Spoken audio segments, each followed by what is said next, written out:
Trade deadline day. A tie of hope and joy for those teams who are looking to add the final pieces to ensure a deep playoff run, and a day of sadness as those sellers bid farewell to the players they've grown to love over the last year. While it's easy to declare winners and losers on the day the trades happen, it's not until down the line that we know how those trades eventually fared. This is the case for the 2014 trade deadline, where we saw a lot of moves that would help contribute to the Kings' eventual Stanley Cup run and other moves that would haunt teams for years.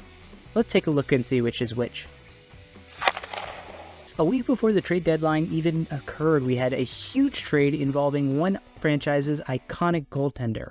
Buffalo sent Ryan Miller and Steve Ott to the St. Louis Blues in exchange for Jaroslav Halak, Chris Stewart, Will Carrier, and 2 picks, a first-rounder in 2015, meaning the next year, and a conditional 2015 third-round pick. And while this trade seems like a big deal given some of the names that are involved, it ended up being kind of a nothing burger. The Blues thought this would be a goaltending upgrade, but Ryan Miller only put up a .903 save percentage in 19 regular season games, along with an .897 save percentage in 6 playoff games as the Blues were bounced in the first round. And Steve Ott, who was going to bring some grit to their lineup, only contributed 3 points in 23 regular season games, but he did add 2 assists in 6 playoff games. Now, neither Stewart nor Carrier really did much of anything for Buffalo. Stewart was gone after 1 season, and Carrier only played for a year in Buffalo before moving on to Vegas. But Buffalo got a couple of valuable picks. Even though they had to wait a year to use them, they ended up winning this trade as a result. It's really hard to imagine that giving up a 4th round pick is going to doom your trade deadline, but that happened to Washington. They sent a 4th rounder to Anaheim in exchange for Dustin Penner. Penner was only there for 1 year, putting up 3 points in 18 games. Not the worst deadline deal in Washington Capitals history, but definitely not a good one. And Washington wasn't quite done. They decided on the eve of the trade deadline to undo the horrible mistake made by their previous general manager George McPhee and ship off Martin Erat to the Phoenix Coyotes in exchange for Rusty Klesla, Chris Brown, and a 2015 4th round pick. And the irony of all ironies is that Erat, who was incredibly ineffective in Washington, scoring only 2 goals and 27 points in his 62 games in the district, went on to have a pretty effective career in Arizona. In 3 years, he scored 37 points and 11 goals in 96 games, along with a much stronger defensive effort than he did in Washington. So, the Caps got kicked in the balls twice in that Erat trade. Thanks a lot, George McPhee. On the eve of the deadline, the Ducks were desperate for some defensive depth and called up Dallas to get veteran Stefan Robida. The cost was only a 2014 conditional 4th round pick, and like with Penner, it seemed impossible that Anaheim would end up regretting this trade. And just like Washington, Anaheim would end up regretting this trade. Robida only played in 14 games as a Duck, putting up 5 points, a +3, and a sub-50 Corsi 4. He did appear in 3 playoff games for the Ducks and was basically non-existent. He was gone the very next year to Toronto, where his only contribution was becoming the greatest meme for long-term injured reserve players and sipping pina coladas while his contract expired. All things considered, it was a pretty even trade though.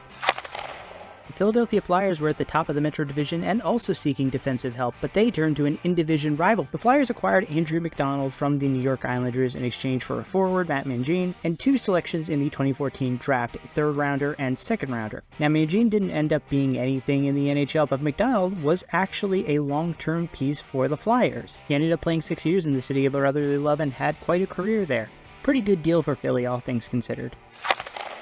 But the last trade on the eve of the 2014 deadline was a doozy. Vancouver sent Roberto Luongo back to the Florida Panthers along with Stephen Anthony in exchange for a young goaltender named Jacob Markstrom and forward Sean Matthias. Even though Luongo was in his mid-30s in his return to the Sunshine State, he still had a very effective last few seasons in Florida. He never had a save percentage below .915 except for his last season in Florida, and he was in consideration for the Vezina a couple of times. Still, it's hard not to say that Vancouver won this trade given how good Jacob Markstrom ended up being.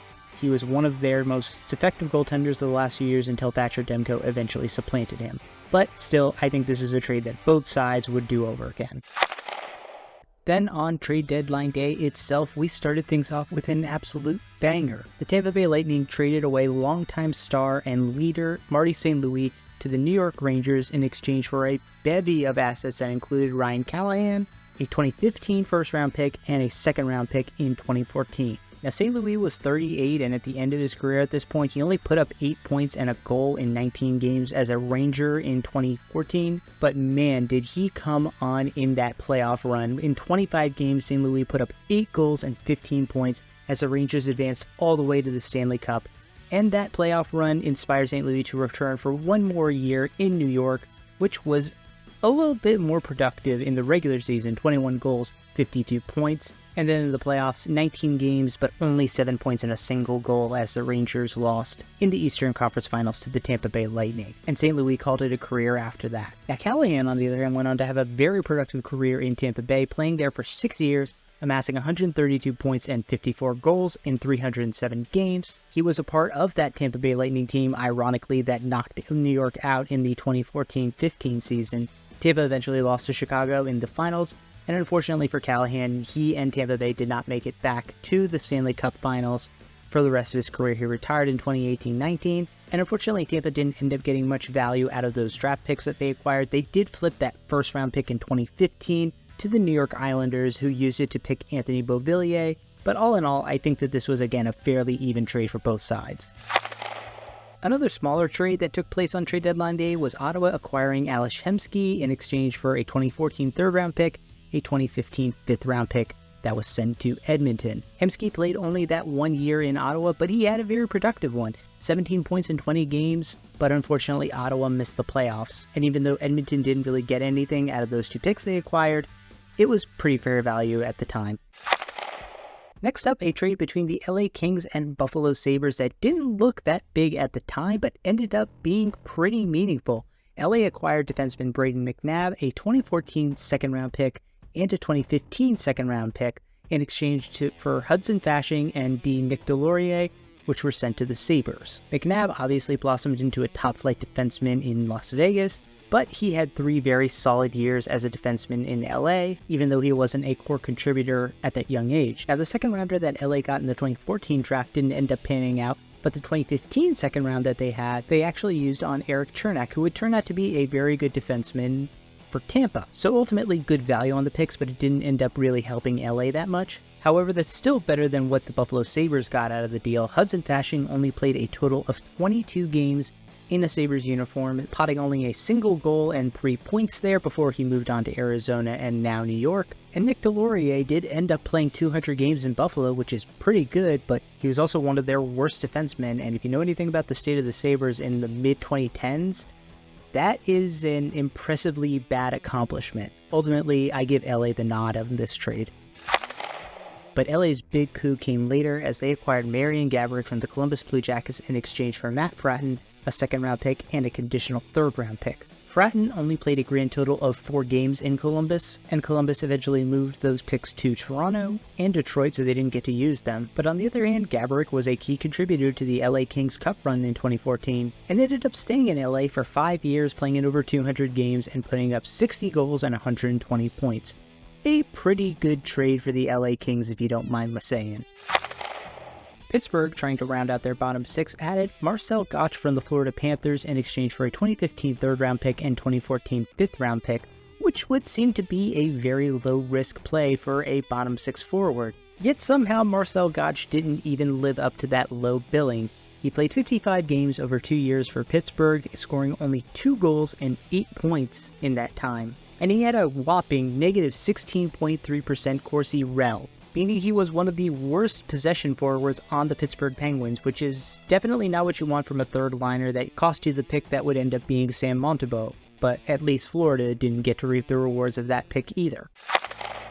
New Jersey got on the action, adding Tuomo Ruutu to their ranks in exchange for Andrei Loktionov, a pretty straight-up one-for-one trade that worked pretty well for both teams. Loktionov only played in 20 games in Carolina, but had a pretty healthy 3 goals and 10 points, while Ruutu spent 3 years in New Jersey but only put up 10 goals and 22 points in over 120 games. Carolina got more of the upfront impact, but New Jersey got more longevity.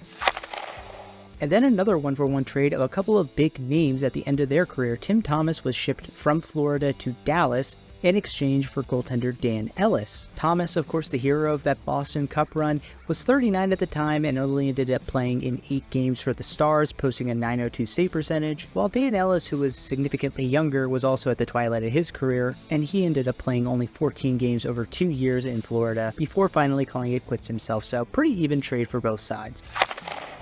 Another big namer who was on the move was Andre Mazzaros, who left Philly after 3.5 years to be sent to Boston in a trade that would send a 2013 third-round pick back to Philly. Now, the pick didn't end up turning into a productive NHLer, but Mazzaros only ended up playing in 18 games as a Bruin over both the regular season and playoffs. Again, no big winner value-wise. Now, Buffalo's odd trade deadline continued as they acquired Torrey Mitchell from the Minnesota Wild in exchange for Matt Moulson and forward Cody McCormick. Moulson is obviously the biggest name of that group, and ironically, after spending 20 games in Minnesota, he came back to Buffalo to play another 4 years as a Sabre, which is where he ended his career. But before you Buffalo fans go around high-fiving yourselves over this, Torrey Mitchell wasn't exactly great as a Sabre. He played in 60 games, but only had 7 goals and 14 points. Next up, we have a seemingly innocuous trade that actually ended up being incredibly meaningful, a 1-for-1 swap as Calgary sent Reto Berra to Colorado in exchange for their second-round pick. The Flames ultimately used that pick on Hunter Smith, who didn't turn out to be much, but Berra ended up being a pretty decent backup in Colorado, posting a .915 save percentage in 35 games. Even though it seemed to be a high cost, I give Colorado the win on this one.